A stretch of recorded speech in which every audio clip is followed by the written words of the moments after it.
பல்வேறு பகுதிகளில் நடைபெற்ற முக்கிய நிகழ்வுகளை களத்தில் மதிமுகம் பகுதியில் பார்க்கலாம்.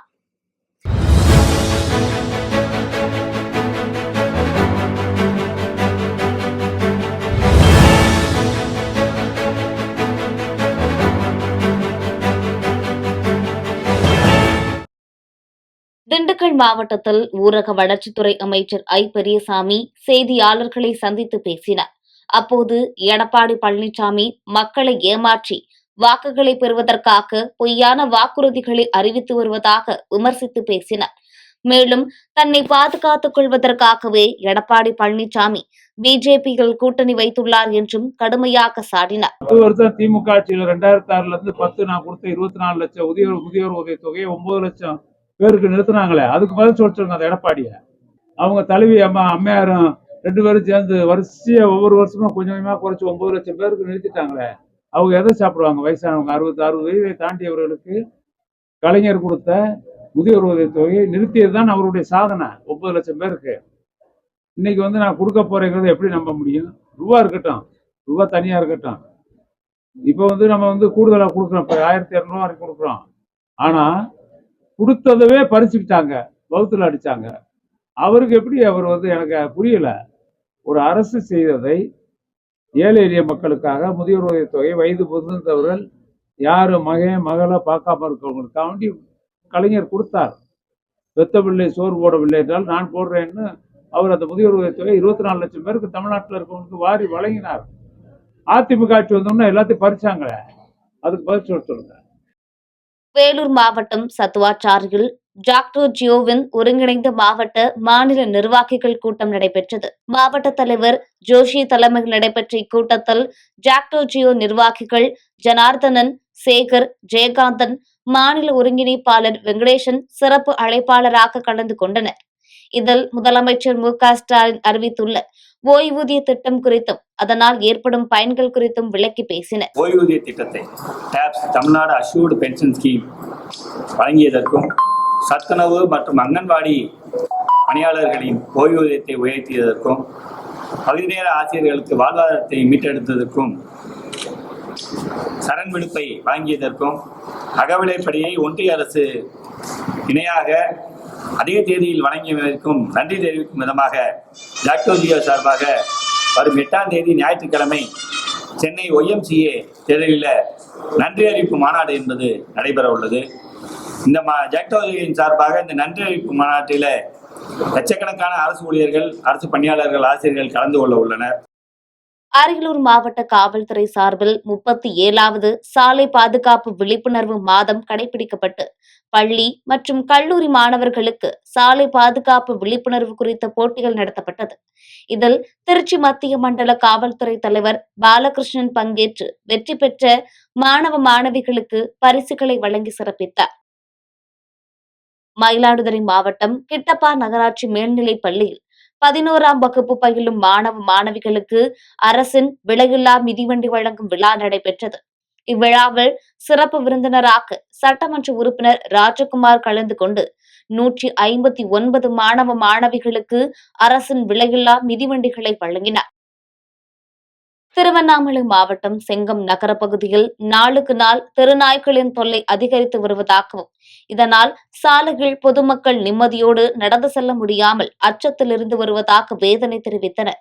எனவே நகராட்சி அதிகாரிகள் சாலையில் சுற்றித் திரியும் நாய்களை கட்டுப்படுத்த நடவடிக்கை எடுக்க வேண்டும் என பொதுமக்கள் கோரிக்கை விடுத்துள்ளனர். விருதுநகர் மாவட்டத்தில் பல்வேறு துறைகள் சார்பில் நடைபெற்று வரும் பணிகளை தமிழ்நாடு சட்டமன்ற பேரவை மதிப்பீட்டு குழு தலைவர் காந்திராஜன் தலைமையிலான குழுவினர் நேரில் ஆய்வு செய்தனர். அப்போது அருப்புக்கோட்டையில் ரூபாய் 7.57 கோடியில் தினசரி சந்தை மார்க்கெட் கட்டும் பணி, கூட்டுறவுத்துறை சார்பில் செயல்பட்டு வரும் முதல்வர் மருந்தகம் உள்ளிட்டவைகளை ஆய்வு செய்தனர்.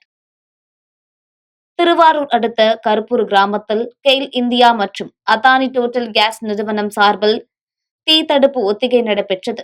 அதில் கேஸ் கொண்டு செல்லப்படும் குழாயில் தீ விபத்து ஏற்படுவது மற்றும் பாதிக்கப்பட்டவர்களை மீட்பது குறித்து தத்ரூபமாக நிகழ்த்தி காட்டினர்.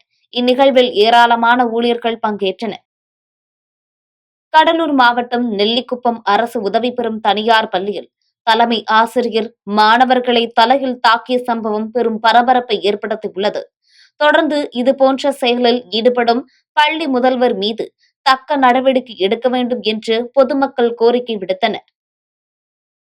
பெலாரஸ் நாட்டில் உணவு மற்றும் தண்ணீர் இன்றி கடும் குளிரில் தவிக்கும் கன்னியாகுமரி மாவட்டத்தை சேர்ந்த 9 தொழிலாளர்கள் தங்களை மீட்குமாறு மத்திய மாநில அரசுக்கு வீடியோ வெளியிட்டு கோரிக்கை விடுத்துள்ளனர். நமக்கு தெரியாது, ஏன்னா எல்லாரும் நம்ம நினைப்பாங்க இப்போ வைரல் ஆகியது வேண்டி இது பண்ணியாங்கன்னு. அதனால தான் நான் இது பண்ணி எனக்கு வைரலும் வேண்டாம், எதுவுமே வேண்டாம், எங்கள் ஊருக்கு வந்தாவே போதும் அப்படின்னு. சரியா, ஏதாவது உங்களை கையெடுத்து கும்பிட்டு நாங்கள் கேட்டுக்கிறோம். 9 பேர் உண்டு, 9 பேரும் இதே மாதிரி தான் தத்தளிச்சுட்டு இருக்கோம். எதுவுமே பண்ண முடியாமல் இருக்கோம். இந்த ஐஸில் பார்த்தியில, இந்த ஐஸில் ஏப்ரல் வரை இதே தானே ஐஸு. ஏப்ரல் அப்புறம் தான் வேலை, அதுவும் 3 மாதம். அதுவும் இந்த வேலை கிடையாது, கொத்த வேலை. நம்ம கொத்த வேலையே கிடையாது, இங்கே வந்து விவசாயம் தான். அப்படி இருக்குது. நீங்கள் ஏதாவது பாக்கியவியா ஒன்று இதை நம்ம ஷேர் பண்ணி விட்டு எப்படியாவது ஒன்று எங்களை காப்பாற்றுங்க, அவ்வளோதான் நாங்கள் சொல்லுவோம். தருமபுரி மாவட்டம் சோகத்தூர் ரெட்டி அள்ளி பகுதியில் 10 ஏக்கர் பரப்பளவில் நகராட்சி சார்பில் கட்டப்பட்ட புதிய புறநகர் பேருந்து நிலையத்தை முதலமைச்சர் மு.க.ஸ்டாலின் காணொலி காட்சி மூலமாக திறந்து வைத்தார். இதை அடுத்து தருமபுரி மாவட்ட ஆட்சியர் சதீஷ் தலைமையில் நடைபெற்ற விழாவில் நாடாளுமன்ற உறுப்பினர் மணி, சட்டமன்ற உறுப்பினர்கள் ஜி.கே. மணி, எஸ்.பி. வெங்கடேஸ்வரன், நகராட்சி ஆணையாளர் சேகர் உள்ளிட்ட அரசு அதிகாரிகள், பொதுமக்கள் பலர் கலந்து கொண்டனர்.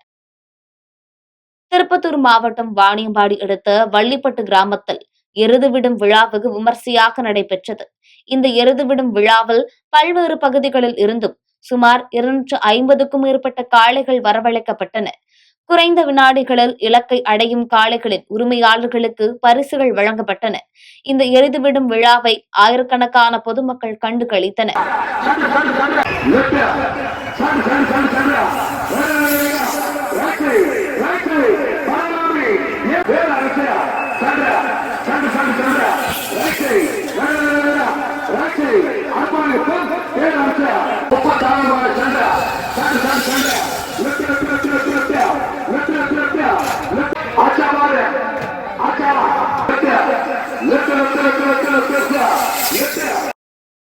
ராணிப்பேட்டை மாவட்டம் சோளிங்கர் பஜார் பகுதியில் உள்ள சோழபுரீஸ்வரர் திருக்கோவிலில் வெள்ளிக்கிழமை மகா கும்பாபிஷேகம் நடைபெற உள்ளது.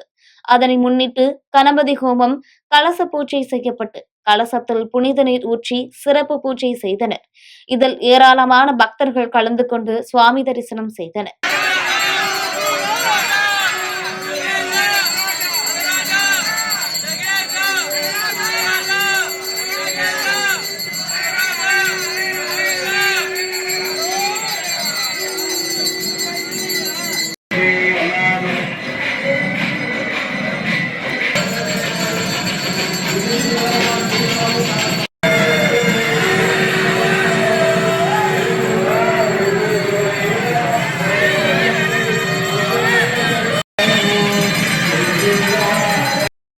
காஞ்சிபுரம் மாவட்டம் உத்தரமேரூர் சட்டமன்ற தொகுதிக்குட்பட்ட அரசாணிமங்கலம் ஊராட்சியில் சேதமான விஓஓ அலுவலகத்தை அகற்றிவிட்டு புதிய கட்டிடம் கட்டித்தரக்கோரி தமிழக அரசுக்கு கிராம மக்கள் வலியுறுத்தியுள்ளனர்.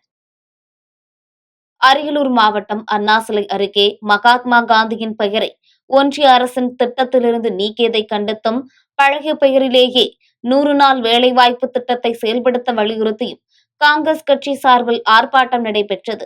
இதில் காங்கிரஸ் கட்சியின் மாநில துணைத் தலைவர் ராஜேந்திரன் உள்ளிட்ட மாவட்ட நிர்வாகிகள், தொண்டர்கள் என ஏராளமானோர் கலந்து கொண்டனர். திருப்பத்தூர் தலைமை அரசு மருத்துவமனைகள் தொடர் இருசக்கர வாகன திருட்டு நடைபெற்று வரும் நிலையில் வாகன திருட்டில் ஈடுபட்ட விஜயன் என்ற முதியவரை போலீசார் கைது செய்தனர். தொடர்ந்து வழக்கு பதிவு செய்து நீதிமன்றத்தில் ஆஜர்படுத்தி சிறையில் அடைத்தனர்.